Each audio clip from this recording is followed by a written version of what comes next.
Halo Akademika, bersama dengan saya Anggreni Dian Kurniawati. Hari ini kita akan berbicara mengenai asset misappropriations atau yang biasa disebut sebagai penyalahgunaan aset. Nah, di sini kita akan berbicara mengenai overview singkat terkait dengan asset misappropriations. Apa sih definisi dari asset misappropriations ini, kemudian pengaruh dari asset misappropriations terhadap laporan keuangan, serta apa saja jenis-jenis dari aset misappropriations dan bentuk-bentuk kecurangannya, kemudian dampak dari aset misappropriations pada organisasi, serta sekilas terkait dengan kasus aset misappropriations yang sering terjadi di Indonesia. Menurut statistika kecurangan, pada tahun 2015, ACFE report to the nation on occupational fraud and abuse, ada 3 macam jenis kecurangan pada organisasi, yaitu yang pertama adalah penyalahgunaan aset atau asset misappropriation.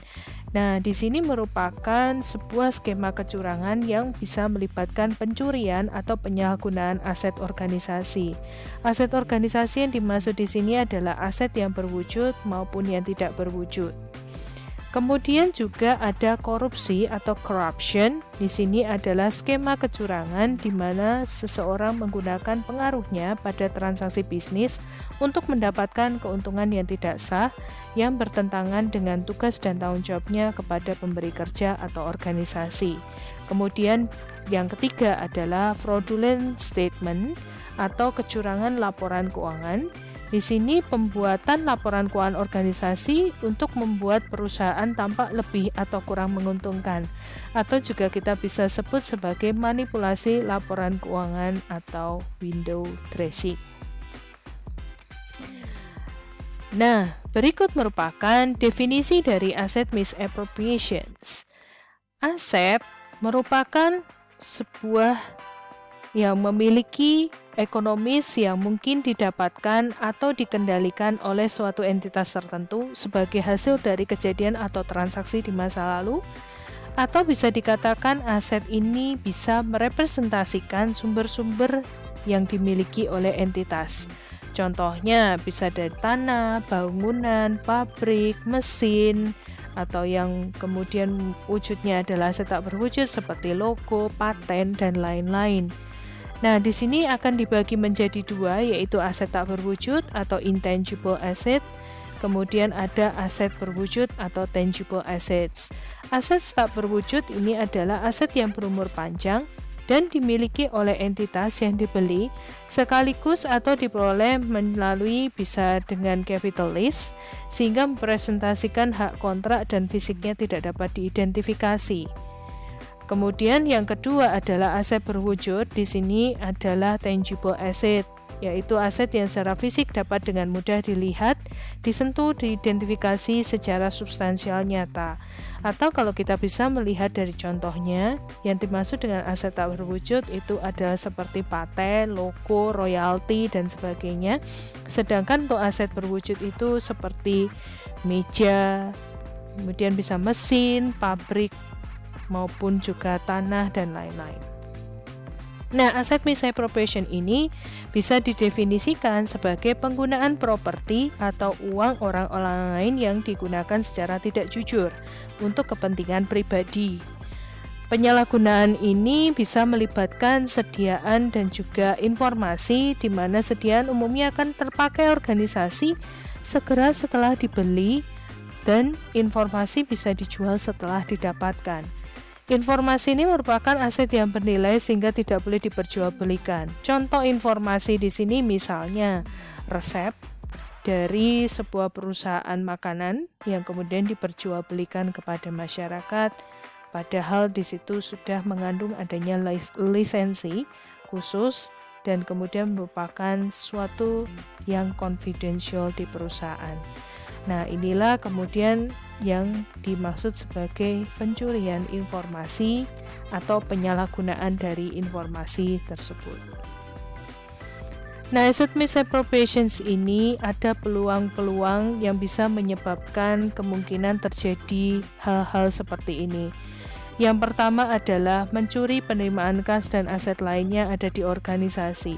Jadi bukan hanya aset-aset tetap saja, tetapi beberapa aset-aset yang liquid seperti kas dan juga aset lainnya yang tidak berwujud misalnya di sini bisa dicuri.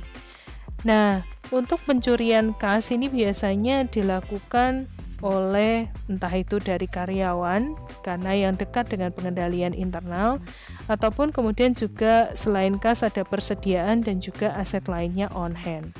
Kemudian bisa juga dengan melakukan disbursement fraud dengan membuat organisasi membayar untuk sesuatu yang seharusnya tidak atau membayar terlalu banyak untuk sesuatu. Nah, penyalahgunaan aset ini dapat terjadi karena ada personel yang dipercaya untuk mengolah aset, melakukan pencurian terhadap aset tersebut baik dari levelnya bukan hanya dari karyawan saja, tetapi juga dari manajemen. Bahkan kemungkinan top manajemen juga akan melakukannya. Kemudian ada juga penyalahgunaan aset ini melibatkan pihak ketiga atau karyawan yang menyalahgunakan posisinya untuk mencuri aset tersebut atau yang kita bisa sebut sebagai insider fraud. Nah, penyalahgunaan aset ini juga dilakukan oleh karyawan di dalam perusahaan itu biasanya bukan hanya untuk kepentingan pribadi saja, tetapi juga untuk menutupi kekurangan atau ketidakmampuannya dia dalam mengelola aset. Dan penyalahgunaan aset ini juga bisa terjadi karena adanya pengendalian intern aset yang lemah dan dapat dilakukan oleh sekelompok orang. Biasanya beberapa karyawan yang sudah berada di posisi atau jabatan tertentu dalam jangka waktu yang lama bisa menimbulkan peluang terjadinya asset misappropriations ini. Oleh karena itu, mengapa di beberapa perusahaan banyak kemudian dilakukan rotasi karyawan, terutama untuk karyawan-karyawan yang dalam tanda kutip berada di ladang yang basah. Berikut adalah fraud tree dari asset misappropriations. Jadi dalam asset misappropriations ini ada berbagai macam contohnya. Ada stealing receipts, kemudian bisa dilakukan oleh karyawan sendiri atau kemudian juga bisa dilakukan oleh pelanggan sendiri, atau bisa juga ada kong kali kong diantaranya atau dilakukan secara bersama-sama. Kemudian yang kedua adalah stealing assets on hand. Jadi di sini mencuri aset yang ada di secara tunai atau kemudian yang dipegang, bisa dilakukan oleh employee sendiri atau karyawan sendiri ataupun kemudian secara bersama-sama dua atau lebih dari karyawan. Kemudian yang ketiga adalah disbursement fraud, di mana di sini melibatkan employee sendiri, kemudian di sini juga pemasok sendiri ataupun kemudian secara bersama-sama. Nah, untuk beberapa dari kecurangan yang terjadi ini nantinya juga akan secara lebih detail kita lihat bersama setelah ini. Nah, berikut merupakan jenis dari asset misappropriations, yaitu ada cash misappropriations dan juga non-cash misappropriations. Bagaimana penyalahgunaan aset ini bisa berdampak pada laporan keuangan? Untuk penyelewengan terhadap aset yang berupa kas, ini bisa dengan penggelapan kas, mengambil cek, pembayaran dari pelanggan atau pembayaran untuk pemasok, dan juga untuk yang non-cash misappropriations, di mana di sini terjadi penyelewengan terhadap aset yang berupa non-cash, misalnya penggunaan fasilitas perusahaan untuk kepentingan pribadi. Hal ini pastinya akan menimbulkan kerugian dan kemudian bisa juga berdampak pada kemungkinan adanya salah saji pada laporan keuangan. Mungkin yang akan lebih banyak adalah pada porsinya untuk cash misappropriations, karena dalam hal ini kas merupakan sesuatu yang sangat rentan untuk dicuri atau juga diselewengkan. Nah, berikut adalah jenis aset misappropriations yang tadi disebutkan adalah untuk yang cash. Di sini nanti dibagi menjadi 3, ada larceny, ada fraudulent disbursement dan skimming. Kemudian ada inventory and other assets, di sini ada misuse dan juga larceny. Nah, untuk asset misappropriations ini ada contoh penyalahgunaan asetnya di Indonesia, yaitu misalnya adalah penggunaan mobil dinas dengan tidak semestinya. Pasti kalian sudah pernah melihat di beberapa media massa kaitannya dengan beberapa oknum dari ASN yang menggunakan mobil dinasnya untuk pergi keluar kota, tetapi bukan untuk kegiatan bekerja, tetapi untuk melakukan wisata bersama dengan keluarganya. Atau Anda sudah pernah mendengar teman Anda atau juga kolega Anda yang kemudian mengantarkan anaknya ke sekolah dengan menggunakan mobil dari perusahaan. Nah, hal ini termasuk salah satu contoh penyalahgunaan aset. Kemudian juga penggunaan fasilitas kantor untuk keperluan pribadi. Jadi sebenarnya di sini rasionalisasinya adalah dia melakukan peminjaman terhadap fasilitas kantor dengan alasan akan dikembalikan kembali. Tetapi hal ini malah disalahgunakan untuk kepentingan pribadinya. Nah, ini tidak boleh dilakukan. Biasanya ini bisa dilakukan dengan menggunakan mesin fotokopi untuk kepentingan pribadi, bukan untuk kepentingan dari perusahaan sendiri, ataupun kemudian menggunakan printer secara tidak semestinya, ataupun fasilitas-fasilitas kantor lainnya. Kemudian juga jual beli aset tetap yang bukan miliknya.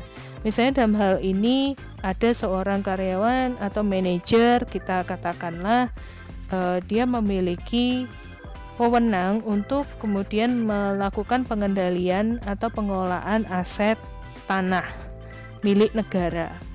Nah, di sini juga pernah terjadi di Surabaya waktu lalu bahwa ada tanah dari negara yang kemudian dijual belikan, padahal hal tersebut bukan miliknya tetapi milik negara. Nah, hal ini tentu saja menimbulkan keprihatinan tertentu akan adanya beberapa kasus penyalahgunaan aset di Indonesia ini. Jadi hal ini perlu untuk diperhatikan.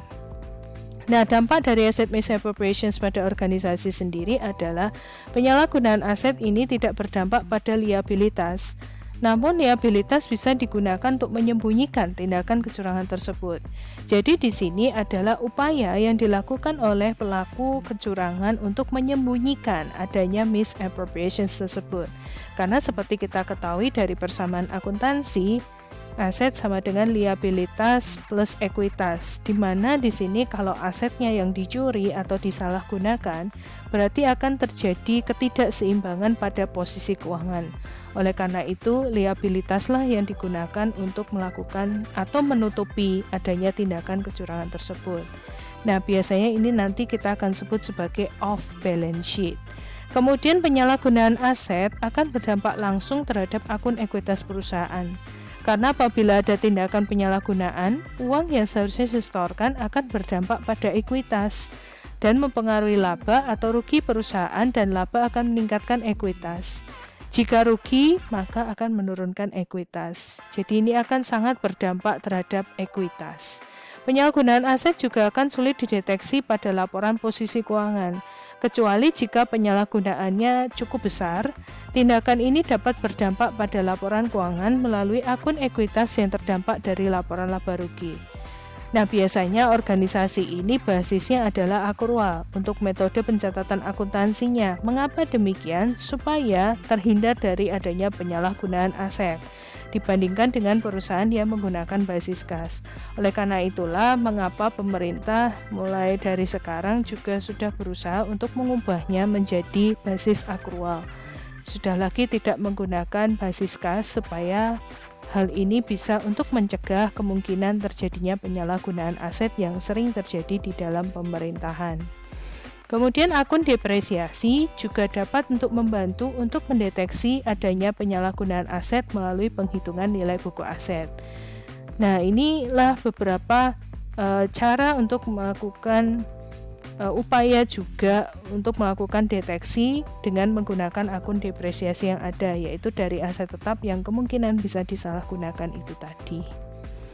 Nah, untuk menyembunyikan penyalahgunaan aset, biasanya di sini jika aset berwujud dicuri, maka ketika terjadi penghitungan fisik, catatan akan menjadi out of balance, dan jika transaksinya kecil, maka tidak akan terdeteksi.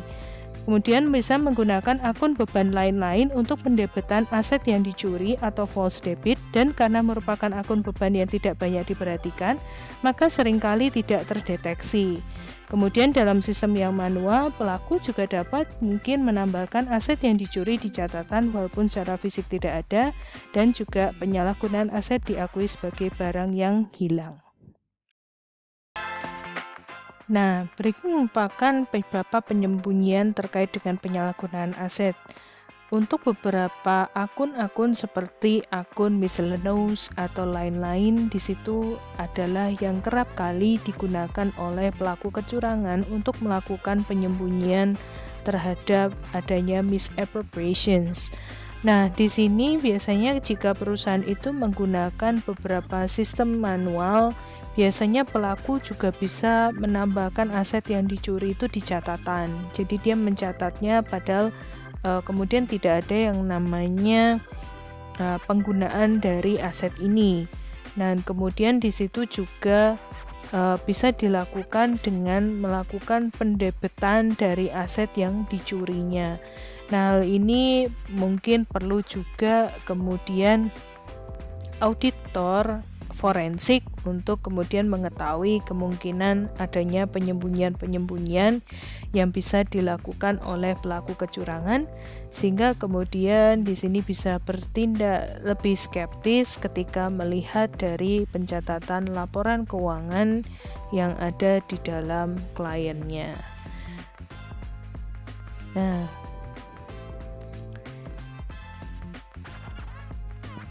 demikianlah yang bisa saya sampaikan terkait dengan asset misappropriations. Terima kasih dan sampai jumpa.